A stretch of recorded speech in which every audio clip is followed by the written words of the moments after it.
నమస్తే, వెన్నెలా న్యూస్ టీవీకి స్వాగతం. ఈరోజు చార్టెడ్ అకౌంటెంట్స్ డే సందర్భంగా ఒక యువ ఆడిటర్ దగ్గర మనం ఉన్నాం. ధర్మవరం పట్టణానికి చెందినటువంటి మట్టెద్దుల ప్రభాకర్ గారు గత 5.5 సంవత్సరాలుగా ధర్మవరం పట్టణంలో నేమ్ అండ్ ఫేమ్ కలిగిన ఆడిటర్ గా ఆయన సేవలు అందిస్తున్నారు. ముఖ్యంగా ధర్మవరం పట్టణం అంటే సిల్క్ హౌస్ బిజినెస్ కు చాలా పేరు ప్రఖ్యాతులు వహించింది. దాదాపు నేషనల్ లెవెల్లో దాదాపు 1,00,000 కోట్ల బిజినెస్ ప్రయాణం జరుగుతున్నటువంటి ఒక కమర్షియల్ స్పేస్ ఉన్నటువంటి పట్టణం ఇది ధర్మవరం పట్టణం. ధర్మవరం పట్టు శారీస్ కు ప్రపంచవ్యాప్తంగా గుర్తింపు ఉంది, అందరికీ తెలిసిన విషయం ఏది. అలాంటి ఒక వ్యాపార కేంద్రంలో ఆయన ఒక ఆడిటర్ గా అందరికీ సేవలు అందిస్తూ యువ ఆడిటర్లకు తనతో పాటు ఉన్నటువంటి వాళ్ళందరికీ సలహాలు సూచనలు ఇస్తూ ఇక్కడ తన బిజినెస్ రంగంలో అద్భుతంగా రాణిస్తున్నారు. వారితో మాట్లాడే ప్రయత్నం చేద్దాం.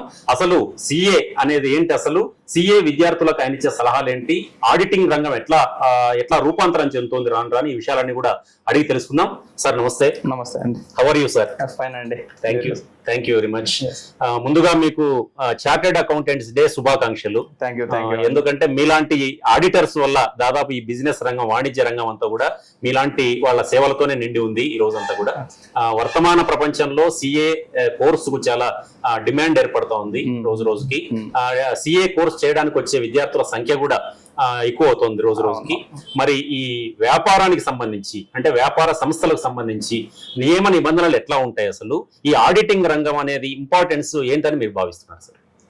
ఆడిటింగ్ రంగం ఇంపార్టెన్స్ అంటే ప్రతి ఒక్కరు రిలయన్స్ మన మీద బాధ్యత పెట్టారు. ఓకే, ఫర్ మనం ఆడిటెడ్ ఫైనాన్షియల్ స్టేట్మెంట్స్ బయటకు వెళ్ళాయి అంటే వాళ్ళు ఇంక దాన్ని వెరిఫై చేయనవసరం లేదు. ఓకే, జస్ట్ మా ఆడిటర్ సైన్ చేశాడంటే ఓకే, మనం లోపలికి వెళ్ళి అవసరం లేదు, it's okay, we can rely on them అన్నట్టు మన మీద ఒక బాధ్యత ఉంది. అది Institute of Chartered Accountants certification మనకి ఇచ్చింది. No other can do CA certification other than CA, enrolled CA actually. Okay, so ఈ సిఏ చేసే రంగంలో అంటే సిఏ కోర్సు చేసే పిల్లలకు, ఇప్పుడు కొత్తగా వస్తున్న పిల్లలకు లేదా సిఏ ఎంచుకోవాలనుకుంటున్నటువంటి పిల్లలకి మీరు ఏం సజెస్ట్ చేస్తారు సార్? సార్ ఫస్ట్ 10th తర్వాతే మనం సిఏ జాయిన్ అవ్వచ్చు ఎవరన్నా కానీ. ఓకే, సిపిటి ఫస్ట్ రాయొచ్చు, ఆ తర్వాత ఇంటర్మీడియట్ చేయొచ్చు. ఓకే, ఆ తర్వాత ఐపీసీసీ అనే ఎగ్జామ్ ఉంటుంది. బట్ ఓవర్ ద టైం చాలా చేంజ్ అయ్యాయి. ఓకే, ఇప్పుడు ఇంతకు ముందు అంతా 2 attempts ఉండేది పరాణం, ఇప్పుడు 3 attempts పెడుతున్నారు పరాణం. సో మంచి మూవ్ అనే చెప్పాలి. ఇది సంవత్సరానికి 3 సార్లు అనేది ఎక్కువ సార్లు రాయొచ్చు కదా, మనం ప్రయత్నం చేయొచ్చు. సో కైండ్ ఆఫ్ అంటే కొంత నాలెడ్జ్ పరంగా కూడా ఈ సిఏ అనేది కొంత టిపికల్ అనేది ఒక ఆలోచన ఉంది. దీన్ని ఏమంటారు? సో దానికోసమే ఇంటర్మీడియట్ నుంచి మనం ఎంఈసి సిఈసి తీసుకోవచ్చు. సిఈసి, సో సిఈసి కంటే MEC it's better. Okay, so calculations, everything is calculation in CA. But మన సిఏ ఎగ్జామ్స్ లో క్యాల్కులేటర్ తీసుకెళ్ళొచ్చు. బట్ అయితే మ్యాథ్స్ లో వీ కంటే నేను సిఏ చేయకూడదు అనే అపోహ ఉంది. But it's not, we can carry a calculator for exam కి వెళ్ళి calculator. But it's a logical, everything is logic and act implication. ఈ సిఏ కోర్స్ పైన కూడా అవగాహన కొంచెం తక్కువ ఉన్నట్లు అనిపిస్తుంది కదా సార్, ఎట్లా ఉంది ఇప్పుడు పరిస్థితి? ఇప్పుడు చాలా బెటర్ అండి, ప్రీవియస్ గా పోల్చుకుంటే. ఇప్పుడు సిఏ అంటే నన్ను అయితే కొందరు సిఏ ఏ స్టేషన్ కనేవాడి, బట్ ఇట్స్ చాలా బెటర్. రిక్వైర్మెంట్ కూడా చాలా పెరిగింది. నెంబర్ ఆఫ్ ట్యాక్స్ పేయర్స్ పెరిగారు. సో కొత్త వాళ్ళు కూడా చాలా అవకాశాలు ఖచ్చితంగా ఉంటాయి. సో ఇప్పుడు ప్రీవియస్ గా పోల్చుకుంటే ఇప్పుడు చాలా బెటర్. ఇప్పుడు ఈ వ్యాపార పరంగా తీసుకుంటే వ్యాపార సంస్థల్లో లిమిటెడ్ కంపెనీస్, తర్వాత ప్రైవేట్ లిమిటెడ్ కంపెనీస్ ఏంటి సార్ రెండింటి తేడా? ప్రైవేట్ లిమిటెడ్ అంటే మన other than public. Public company అంటే గవర్నమెంట్ స్టేక్ హోల్డింగ్ ఎక్కువ ఉంటుంది, గవర్నమెంట్ పబ్లిక్ కంపెనీ అంటారు. ప్రైవేట్ లిమిటెడ్ అంటే మన వ్యక్తిగతంగా తర్వాత కొంతమంది కలిసి చేసుకునే ఫర్మ్స్, పార్ట్నర్షిప్ ఫర్మ్స్ వేరు, అవి separate. Private individual. Private limited కంపెనీకి చాలా రూల్స్ ఉంటాయి. Ministry of corporate affairs. ఒక ప్రైవేట్ లిమిటెడ్ కంపెనీకి ఖచ్చితంగా ఆడిటర్ ఉండాలి బై డిఫాల్ట్. ఖచ్చితంగా ముందే ఇతను అపాయింట్ చేసుకుంటున్నామని మనం వేయాలి. చాలా రెగ్యులేషన్స్ ఉంటాయి. ప్రైవేట్ లిమిటెడ్ కంపెనీస్ ఎక్కువ ఇప్పట్లో. ఇప్పుడు ఈ ధర్మవరం పట్టణాన్ని తీసుకుంటే సార్, ఇక్కడ బిజినెస్ పరంగా ఎట్లాంటి అవకాశాలు ఉన్నాయి? తర్వాత ఇక్కడ ఉన్నటువంటి వాళ్ళకి ఆడిటర్ల మీ దగ్గరికి చాలా మంది వస్తూ ఉంటారు. అంటే దాదాపు 1000 కోట్లలో బిజినెస్ ఇక్కడ నడుస్తున్న సెంటర్ ఇది. మరి మీ దగ్గరికి ఎట్లాంటి వాళ్ళు వస్తుంటారు ఈ బిజినెస్ సంబంధించి? మీ ఎక్స్పీరియన్స్ ఏంటి? సో మేజర్ గా ఇక్కడ ఏంటంటే silk saris business. Okay. And ఇక్కడ లేబర్ కూడా, లేబర్ ఏం చేస్తారు, వాటి నుంచి తీసుకొచ్చి సిల్క్ శారీస్ వాళ్ళకి సేల్ చేస్తారు. చిన్న చిన్న వాళ్ళు, ఏదో 10 మగ్గాలు 20 మగ్గాలు ఉండేవాళ్ళు, లూమ్స్ ఉండేవాళ్ళు వీళ్ళకి అమ్ముతారు. వీళ్ళు ఎక్స్పోర్ట్ కి వెళ్ళడము, ప్లస్ హైదరాబాద్, విజయవాడ, బెంగళూరు అలాంటి షాప్స్ కి అంతా వేసేస్తారు. సో అవంతా రెగ్యులేట్ చేయడానికి మా దగ్గరికి వస్తారు, ఆడిట్ చేయడానికి. అండ్ ఆడిట్ చేయడం కూడా ప్రిస్క్రైబ్ లిమిట్ ఉంది. మోర్ దెన్ 1 crore ఉండే వాళ్ళు ఖచ్చితంగా CA should get audited by CA. So అలాంటి వాళ్ళంతా వస్తారు మన దగ్గరికి. But Dharmavaram is very potential area, very potential area, but no one knows this. అట్లా ఎంతమంది ఉండొచ్చు సార్? ఎంత సంఖ్య ఎంత ఉండొచ్చు మీకు తెలిసి ఇక్కడ? Number of persons silk house more than 2000. అవేమి ఓన్లీ జిఎస్టీ రిజిస్టర్ అయినవి. ఓకే. కానీ ఇంకా చాలా లిమిట్ ఉందన్నమాట. 40 lakhs వరకు నాన్ జిఎస్టీ చేసుకోవచ్చు అని. అలా చూసుకుంటే మోర్ దాన్ 5000 వరకు కూడా ఉంటాయి. సో వాళ్ళందరూ కూడా ఐటీ రిటర్న్స్ ఫైల్ చేసుకుంటారు, నాన్ జిఎస్టీ అలా. ఓకే. తర్వాత సక్సెస్ఫుల్ ఆడిటర్ గా రాణించాలంటే ఎలాంటి మెళకువలు పాటించాలా? మీరు ఇచ్చే సజెషన్స్ ఏంటి? సక్సెస్ఫుల్ అంటే ఇదేంటంటే సర్వీస్ ఓరియంటెడ్. ఓకే. సర్వీస్ బాగా ట్రాన్స్పరెంట్ గా ఉండాలి. ఓకే, అదే కదా ఇంపార్టెంట్. అది చాలా ఇంపార్టెంట్. ఏదో వచ్చారు మనం ఏదో చేసామని కాకుండా వాళ్ళకి ఎక్స్ప్లెయిన్ చేయాలి. ఓకే. బికాజ్ ఒక ఆర్డర్ దగ్గరికి వాళ్ళు వచ్చారంటే వాళ్ళు ఖచ్చితంగా సంథింగ్ వాళ్ళు టాప్ లో ఉంటారు ఏదో ఒక ఫీల్డ్ లో. వాళ్ళు లేకపోతే నో వన్ విల్ కమ్ కదా ఆర్డర్ దగ్గరికి. ఐదర్ డబ్బు ఎక్కువైనా ఉండాలి, టర్న్ ఓవర్ ఎక్కువైనా ఉండాలి, అలాంటి వాళ్ళే మన దగ్గరికి వస్తారు. లేదా అవగాహన కూడా లేకుండా వచ్చే వాళ్ళు కూడా చాలా మంది ఉంటారు ఈ చార్టెడ్ అకౌంటెంట్స్ పట్ల. మనం చెప్పాలి, వాళ్ళు ఎక్స్ప్లెయిన్ చేయాలి. లైక్ ఏదో వాళ్ళు వచ్చారు అటుకు వస్తే పని అయిపోతుంది అన్నట్టు కాకుండా we should take care of them. So ఇచ్చే సర్వీసెస్ ని బట్టి ఖచ్చితంగా నమ్మకం అనేది పెరుగుతుంది. ఖచ్చితంగా. సో మనం వాళ్ళు వచ్చిన తర్వాత ఎక్స్ప్లెయిన్ చేయాలి ఎవరికి. ఓకే. ఎక్స్ప్లెయిన్ చేస్తే వాళ్ళు అర్థం చేసుకోగలిగిన వాళ్ళు ఇంకో కొంచెం ఎక్కువ చెప్పొచ్చు. అవును అవును. లేదంటే మనం వాళ్ళ తగ్గట్టు మనం చెప్పగలిగితే ఓహో ఇది అంటే నెక్స్ట్ ఇయర్ మనకు వాళ్ళు చెప్తారు, డెఫినెట్ గా చెప్తారు. అవును. ఎప్పుడు సార్ మీది ఎప్పుడు కంప్లీట్ అయింది సిఏ? 2018 అండి. 2018. ఎక్కడ బెంగళూరులో చేశారా? లేదు సార్, నాది వేరే చోట్ల అంతా జరిగింది. తిరుపతి, తర్వాత విజయవాడ, చెన్నై. ఓకే. ఎట్లా వచ్చారు ఈ రంగంలోకి మొదట మీరు? అంటే మీకు ఏమన్నా ఇన్స్పిరేషన్ ఉన్నారా, ప్రోత్సహించింది? అలా ఏం లేదు సార్. యాక్చువల్ గా ఎగ్జామ్ రాసేటప్పుడు మనకి చెప్తుంటారు. నాకు బ్రదర్ ఉన్నాడు, ఆయన బీటెక్ చేస్తున్నాడు, ఇద్దరు బీటెక్ ఎందుకులే అని చెప్పేసి నేను అదర్ ఫీల్డ్ ఎంచుకున్నాను. ఓకే, అంతే. ఇప్పుడు ఏది బెస్ట్ అంటారు? ఇప్పుడు బీటెక్ తర్వాత మీ సిఏ పోలిస్తే ఎవరు బెటర్? ఎట్లా? ప్రోస్ కాన్స్ ఉన్నాయి, బట్ జాబ్ సెక్యూరిటీ అంతా చూసుకుంటే ఇది బెటర్ అనిపిస్తుంది సిఏది. ఓకే.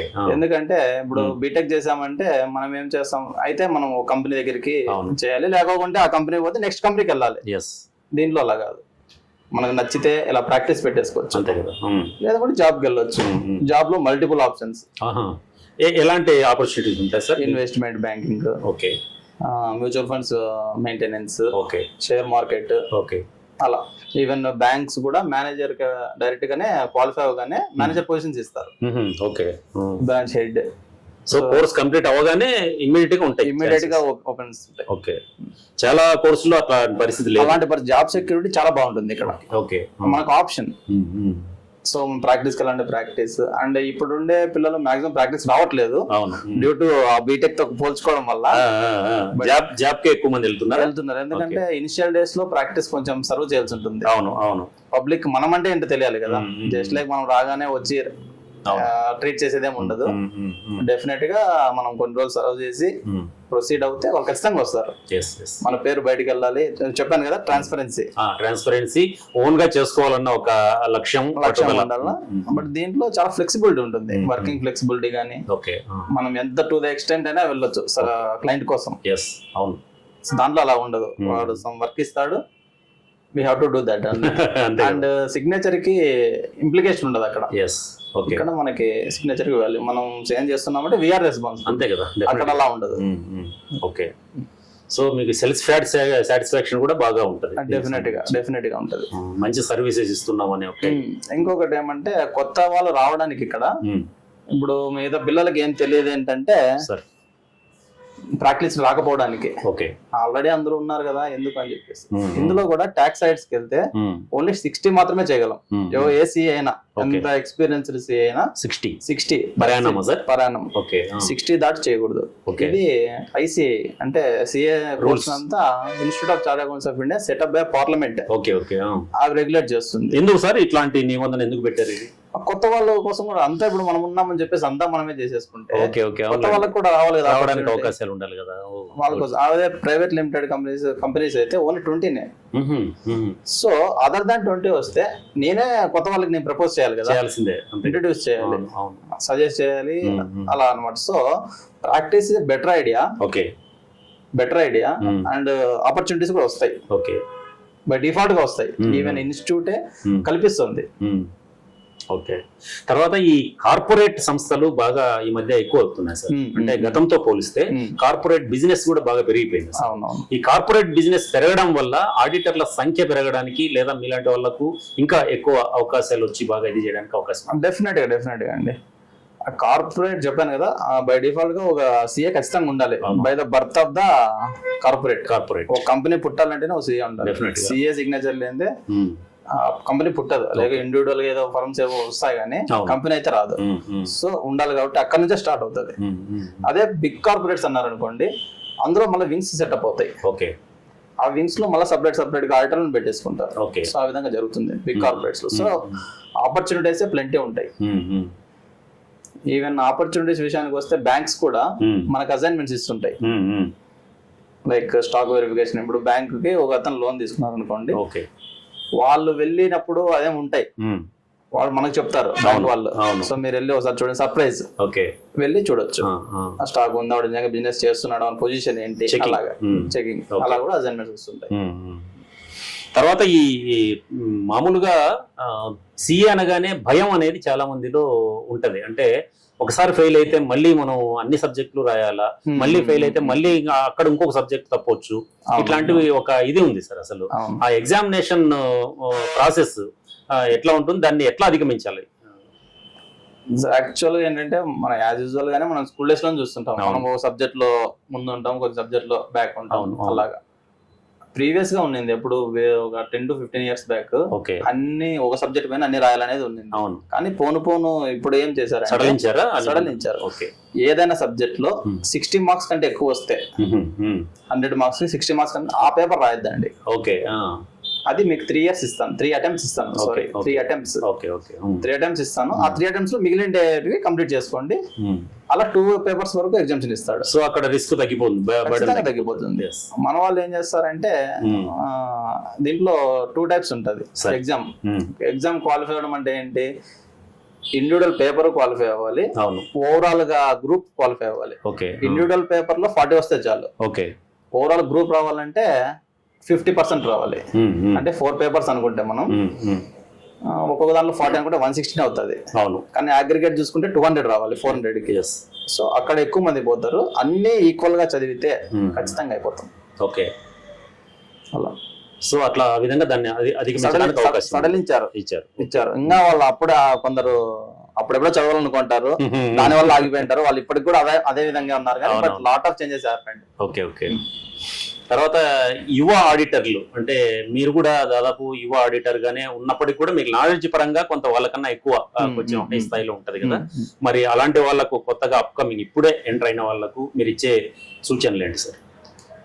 సార్ ఇక్కడంతా సర్వీస్ ఓరియంటెడ్, ట్రాన్స్పరెంట్ గా ఉండి వెళ్తే ఖచ్చితంగా సక్సెస్ అవుతారు. ట్రాన్స్పరెంట్ గా ఉండాలి. వాళ్ళకి ఫస్ట్ ఏం జరిగింది, ఇది చేయకోకుండా ఏంటని కూడా చెప్పాలి. చేస్తే ఏంటనే కాదు. ఫర్ ఎగ్జాంపుల్ అంటే ఇలా వదిలేస్తే ఏంటని కొన్ని క్వశ్చన్లు వస్తాయి మన క్లయింట్ నుంచి. ఇప్పుడు 10,000 కట్టాలి సార్ అంటే కట్టకుండా ఏమైతుంది అని అడిగే వాళ్ళు కూడా ఉంటారు. డెఫినెట్ గా ఎందుకు కట్టాలి అని కూడా అడుగుతారు. రీజన్ చెప్పగలగాల. అది కట్టకపోతే ఏమవుతుందో కూడా చెప్పాలి. ఇప్పుడే జరగకపోవచ్చు కానీ 10 years కానీ ఏం జరుగుతుందో ఖచ్చితంగా చెప్పాలి. తెలిసి ఉండాలి, చెప్పాలి. లీగల్ ఇష్యూస్ వస్తాయి, ఖచ్చితంగా వస్తాయి. ఇప్పుడు ఏం చేస్తారు, నీ దగ్గర ఏం లేకుండా ఏం చేస్తారు అన్నట్టుగా కొన్ని క్వశ్చన్స్ వస్తాయి, ఖచ్చితంగా రైజ్ అవుతాయి. అందరూ ఒకేలా ఉండరు, ప్రజలు కూడా మనల్ని క్వశ్చన్ చేస్తారు. అండ్ ఇక్కడ ప్రాక్టీస్ లో వచ్చేసరికి మనల్ని చెక్ చేయడానికి కూడా వస్తారు. ఒక పొటెన్షియల్ క్లయింట్ అనుకోండి, ఆల్రెడీ మనకు తెలిసి ఉంటది ఆ క్లయింట్ కి, మనల్ని చెక్ చేయడానికి కూడా వస్తారు. కంటే సబ్జెక్ట్ ఉందా లేదా, నా ఫైల్ ని ఇక్కడ షిఫ్ట్ చేద్దామా వద్దా, ఆ కేటగిరీ కూడా ఉంటారు. బట్ మనం క్యాలిబర్ తో దిగామంటే ఖచ్చితంగా వస్తాయి. ఓకే. తర్వాత ఈ సిఏకి సంబంధించి ఇంకొక ప్రశ్న సార్. ఈ సిఏలో జిఎస్టి అనే అంశం మొన్న వచ్చింది. అవునవును. అంటే ఈ జిఎస్టి అనేటటువంటిది అంటే కోర్సులోనే అక్కడే దీనికి సంబంధించి ఏదైనా ఉంటుందా, లేదా ఈ మధ్య కేంద్ర ప్రభుత్వం పెట్టిన జిఎస్టికి సంబంధించి ఇది సిలబస్ లో భాగంగా ఉందా, లేదంటే ఇప్పుడు మళ్ళీ కొత్తగా అధ్యయనం చేయాల్సి ఉంటుంది? నో, సిలబస్ లో భాగంగానే ఉంది. అవునా? ఓకే.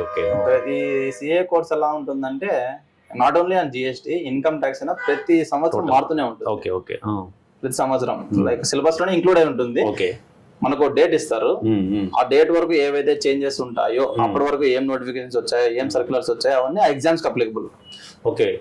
అంటే సిలబస్ కూడా ఎప్పటికప్పుడు చేంజ్ అవుతూ ఉంటుంది. It's very very much flexible. Okay. మనం ఆ కోర్స్ చదివి పాస్ అయి బయటకు వచ్చామంటే వీ కెన్ సర్వైవ్. అలా మనం నమ్మేయచ్చు. మనం బయటకు వచ్చి మళ్ళీ మనం నేర్చుకోవాల్సిన అవసరం. కానీ కాంపిటీషన్ కూడా చాలా తక్కువే ఉంటుంది కదా సార్ ఇందులో. అంటే కాంపిటీషన్ అంటే ఇప్పుడు ఏమైనా పెరిగిందా, లేకపోతే ఇప్పుడు సపోజ్ ఇక్కడ ఎన్ని ఫ్యామిలీలు మీరు చెప్తున్నారు 1,00,000 కోట్లకు పైగా ప్రయాణం జరిగే ఇదే, కానీ ఇక్కడ చూస్తే కేవలం 5-6 మంది మాత్రమే ఆడిటర్స్ కనిపిస్తున్నారు మీతో సహా. సార్ ఇక్కడ నుంచి బెంగళూరు కూడా వెళ్లే వాళ్ళు ఉన్నారు. ఓకే. బికాస్ వాళ్ళ నమ్మకం అక్కడ వాళ్ళతో ఎవరైతే జర్నీ చేస్తున్నారు ట్రాన్స్పరెంట్ గా ఎవరున్నారో అలా వెళ్ళిపోతారు. సో అలా అనంతపూర్కి వెళ్తాయి. ఓకే. మొత్తం మీద అయితే కాంపిటీషన్ కన్నా కూడా డిమాండ్ బాగా ఉన్నది. డిమాండ్ ఖచ్చితంగా ఉందండి. ఇప్పుడు ఎందుకంటే ఇప్పటికి కూడా ప్రాక్టీస్ లో ఉండేది like other than jobs. Already సిఎస్ఏ ఉండేది below 3 lakhs. Okay. India wide 3 lakhs ఉన్నారు. మళ్ళీ ప్రాక్టీస్ లో ఉండేది బిలో 1 lakh 1.5. ఓకే. అంతలోపే ఉన్నారు. సో ఖచ్చితంగా డిమాండ్ అయితే ఖచ్చితంగా ఉంటుంది. ఇప్పుడు నేను చెప్పినట్టుగానే 1.5 into 60 వేసుకోండి, అంటే 60 ట్యాక్స్ ఆడిట్స్. మన పాపులేషన్ ఎంత, బిజినెస్ సో హ్యూజ్ పొటెన్షియల్ ఉంది. తర్వాత జిఎస్టీ గురించి కొంత ఎక్స్ప్లెయిన్ చేయండి సార్. ఎందుకంటే చాలా మంది ప్రేక్షకులకు గానీ పబ్లిక్ గానీ చాలా వరకు జిఎస్టీ అనేది ఎందుకు వేస్తారు అసలు, జిఎస్టీ కొన్న ప్రతి వస్తువు మీద అనేది ఒకటి ఉంది, కొంచెం ఎక్స్ప్లెయిన్ చేయండి. సో జిఎస్టీ అంటే కన్జంప్షన్ బేస్డ్ ట్యాక్స్. కన్జంప్షన్ అంటే ఒక వస్తువుని ఎవరైతే వాడతారో వాళ్ళు ట్యాక్స్ కట్టాలనేది జిఎస్టీ ఒక అంతరాత్మగా చెప్పచ్చు. ఫర్ ఎగ్జాంపుల్ ఒక ఏ అనేవాడు ఉంటాడు, బి అనేవారు బిజినెస్ మ్యాన్స్ ఉంటాడు, సి అనే కస్టమర్ ఉంటాడు. ఏ వాడు ట్యాక్స్ కడతాడు, బి వాడు ట్యాక్స్ కడతాడు. అల్టిమేట్ గా భరించేది సి. అవును. ఎవరైతే వాడతారో వాళ్ళు. అంటే ఇప్పుడు ప్రతి సామాన్యుడికి, ప్రతి పేద మధ్య తరగతి వాళ్ళందరూ కూడా పడుతుంది కదా. ఖచ్చితంగా పడుతుంది. ఎవరు తెలియకుండానే మన నుంచి ఖచ్చితంగా ట్యాక్స్ కలెక్ట్ చేస్తారు. ఓకే. ఒక ఫోన్ వాడుతున్నామన్నా, లైక్ బియ్యం బ్రాండెడ్ బియ్యం తింటున్నా, లైక్ రైతుల నుంచి డైరెక్ట్ కొంటే పడదు, కానీ ఒక బ్రాండెడ్ ప్యాకేజ్ దాని మీద ట్యాక్స్ జిఎస్టీ. సో ఖచ్చితంగా ఎంత లేదనుకున్నా సామాన్ల మీద జిఎస్టీ ప్రభావం అయితే ఉంది, కడుతున్నారు.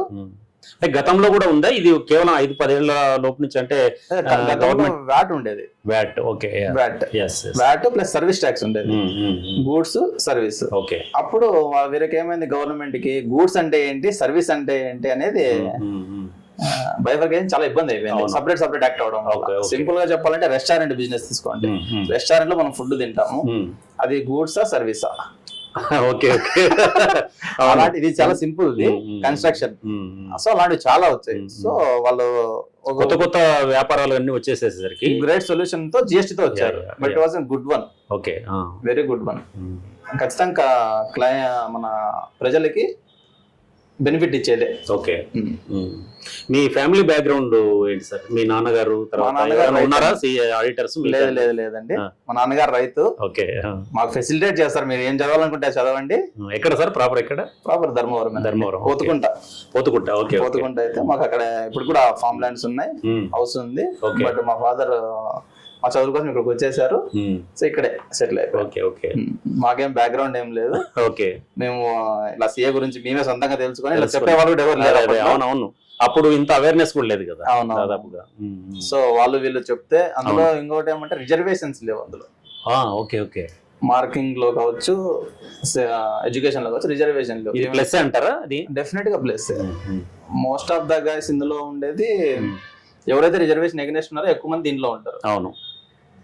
సో అది ఎక్కువ మంది దీంట్లోకి వెళ్ళిపోయి చేసుకుంటారు, కష్టపడతారు, కష్టం దగ్గర ఫలితం ఉంటుంది. లైక్ ఓవరాల్ గా అయితే సబ్జెక్ట్ కంపల్సరీ ఇందులో, కంపల్సరీ లేకపోతే కష్టం. ఓకే. ఈవెన్ నాకు తెలిసిన 5-6 ఇయర్స్ సీనియర్స్ కూడా అలాగే చదువుతున్న వాళ్ళు ఉన్నారు ఇప్పటికి కూడా నిరంతరంగా. నో ఏజ్ లిమిట్ లేదు, no age limit for exams. Okay. So అలా అంటే ఏ ఇయర్, అంటే ఈ ఇయర్ నుంచినే ఉండాలా రాయాలా ఎగ్జామ్ అనేది ఒకటి ఇది ఉంది కదా, లేదా అది 18 ఇయర్స్ ఆఫ్టర్ 18 ఇయర్స్ మీరు ఉంటే ఎన్ని రోజులైనా 50 ఇయర్స్ తర్వాత కూడా చేసుకోవచ్చు. ఈవెన్ ప్రాక్టీస్ లో కూడా అంతే, ఏజ్ లిమిట్ ఏం లేదు, మీరు ఉన్నన్నాళ్ళు మీరు ప్రాక్టీస్ చేసుకుంటూ వెళ్ళొచ్చు. Okay. Okay. Like government job లాగా రిటైర్ అవ్వాలి అదే ఏం లేదు. It was just authority given by the central government మనకి వచ్చింది. ఓకే. ఇక్కడ మన ఆఫీసు పెట్టి ఎన్నాళ్ళు అయింది సార్? ఇక్కడ ఎంతమంది పనిచేస్తారు? స్టార్టింగ్ నుంచే ఇక్కడే ఉన్నాము, మాకు 4 ఎంప్లాయీస్ ఉన్నారు. ఓకే. నాతో పాటు నేను గైడ్ చేస్తుంటాను, చేస్తుంటాను. ఓకే. ఈ వ్యాపారాలకు సంబంధించి చాలా మంది ఒక ప్రైవేట్ లిమిటెడ్ కంపెనీ పెట్టాలనుకుంటారు.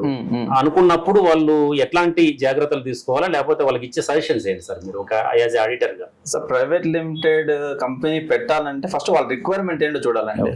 యాక్చువల్ గా అవసరమా లేదనేది చూడాలి.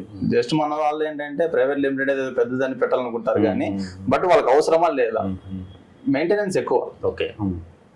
బుక్స్ ఆఫ్ అకౌంట్స్ మిగతా మెయింటైన్ చేయాలి కానీ దీనికి ఒక నిఘా అనేది ఉంటుంది డెఫినెట్ గా సెంట్రల్ గవర్నమెంట్ నుంచి. సో అకౌంటబిలిటీ ఉంటుంది. అందులో వచ్చిన డబ్బు నీది కాదు, నువ్వు సంపాదించినా కూడా నీది కాదు, దాంట్లో షేర్ వాల్యూ మాత్రమే నీది. సో వీళ్ళు ఏం చేస్తున్నారు దాంట్లో అనేది ఇంపార్టెంట్. ఓకే. సో దాన్ని బట్టి మనం ముందుకు వెళ్ళాలి. ఇప్పుడు కొన్ని గవర్నమెంట్ టెండర్స్ ఉన్నాయి, అవి వచ్చేసరికి ప్రైవేట్ లిమిటెడ్ మాత్రమే చేయాలని ఉంటుంది. సో అలాంటి వాటికి తప్పదు, ఓకే, వెళ్ళాలి. సో అలాంటి వాటికి మాత్రమే కొంచెం ఎంకరేజ్ చేస్తాం ఇక్కడ ఉండే ఏరియాలో. ఓకే. ఫైనల్ గా చెప్పండి సార్, ఇప్పుడు ఈ సిఏ కోర్సుకు సంబంధించి లేదా ఆడిటింగ్ సంబంధించి తర్వాత ఎవరైనా ఔత్సాహికలు వచ్చే వాళ్ళకు మీరు ఇచ్చే సూచనలు ఫైనల్ గా చెప్పండి. రావాలనుకున్న వాళ్ళకి లేదా ఆడిటర్లకు ఇద్దరికి కలిపి. సార్ రావాలి అనుకుంటే వస్తే ఖచ్చితంగా సక్సెస్ అవుతారు. ఓకే, ఖచ్చితంగా అవుతారు. ట్రాన్స్పరెంట్ గా ఉండి సర్వీస్ రెండర్ చేస్తూ అవైలబుల్ లో ఉంటూ, ఓకే, మేము ఆ రోజే ఉంటాం ఈ రోజే ఉంటాం లేకోకుండా, మనం సిఏ అనే కాకుండా వాళ్ళతో మమేకమై వర్క్ చేసి వాళ్ళతో వాళ్ళ వర్క్ మనం చేస్తున్నామంటే వాళ్ళ బిజినెస్ మనం ఇన్వాల్వ్ అవుతున్నట్టు. అంతే కదా. రేపు పొద్దున ఏదైనా సమస్య వస్తే రెస్పాన్సిబిలిటీ డెఫినెట్ గా ఖచ్చితంగా మన మీద ఉంటది. సో దాన్ని మనసులో పెట్టుకొని జస్ట్ ఈ రోజు ఏదో వచ్చారు చేశారు మన బిజినెస్ మనం ఇప్పించుకున్నాం పంపించేద్దాం అని లేకుండా వాళ్ళతో మమేకమై చేస్తే ఖచ్చితంగా సక్సెస్ ఉంటుంది. ప్రాక్టీస్ అనేది నెంబర్ 1 ఓకే జాబ్ తో పోలిస్తే. అండ్ దీంట్లో ఈ కోర్సులోకి వచ్చేది మాక్సిమం మిడిల్ క్లాస్ పీపుల్ వస్తారు. ఓకే, ఎందుకంటే ఎడ్యుకేషన్ కాస్ట్ తో పోల్చుకుంటే ఇది బిలో 2-3 lakhs కంప్లీట్ చేయొచ్చు. Below 2-3 lakhs very bearable for middle class. Definite గా అంతే కదా. అండ్ కష్టం కూడా చాలా ఎక్కువే ఉంటుంది. సో అబౌవ్ మిడిల్ క్లాస్ వాళ్ళకి అది అవసరం లేదు. అంతే కదా. So maximum middle class people వస్తారు, వాళ్ళు ఖచ్చితంగా ప్రాక్టీస్ పెట్టి వెళ్ళొచ్చు, ఈజీగా సక్సెస్ అవ్వచ్చు. Okay okay, right sir, thank you very much once again. Happy chartered account. Thank you అండి. Thank you. ఇది ప్రభాకర్ గారు చెప్తున్నారు. తాను ఎంతో ఎక్స్పీరియన్స్ తో ఎంతో కాన్ఫిడెంట్ తో ఈ రంగంలోకి వచ్చాను. తనకున్నది 5.5-6 సంవత్సరాల ఎక్స్పీరియన్స్ అయినప్పటికీ కూడా ధర్మవరం లాంటి పట్టణంలో తాను సక్సెస్ఫుల్ ఆడిటర్ గా రాణించగలుగుతున్నారంటే దానికి తప్పకుండా మన పైన ఎవరైతే వినియోగదారులు ఎవరైతే ఉన్నారో ఈ సంస్థల నిర్వాహకులు వాళ్ళు మన పైన పెట్టుకున్న నమ్మకాన్ని నిలబెట్టుకోవాలా.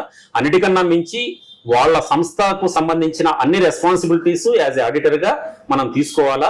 తీసుకున్నప్పుడు డెఫినెట్ గా వాళ్ళు మనల్ని నమ్ముతారు. తప్పకుండా మానవ సంబంధాలు కానీ వ్యాపార సంబంధాలు కానీ తప్పకుండా చక్కగా ఉంటాయని చెప్పి ప్రభాకర్ గారు చెప్తున్నారు.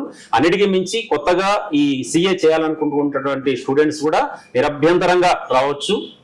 మీరందరూ కూడా ఈ రంగంలోకి వచ్చి చాలా కష్టపడినట్లయితే ఎవరైనా కానీ కష్టపడాల్సిందే ఏ రంగంలో అయినా కానీ ఇందులో కొంచెం కష్టం ఎక్కువ ఉంటుంది.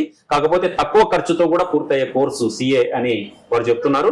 మరి ఆడిటర్స్ కూడా చాలా మంచి సలహాలు సూచనలు ఇచ్చారు. ఇది ప్రభాకర్ గారితో ఈనాటి స్పెషల్ ఇంటర్వ్యూ. మరో ఇంటర్వ్యూతో తర్వాత కలుద్దాం. Thank you.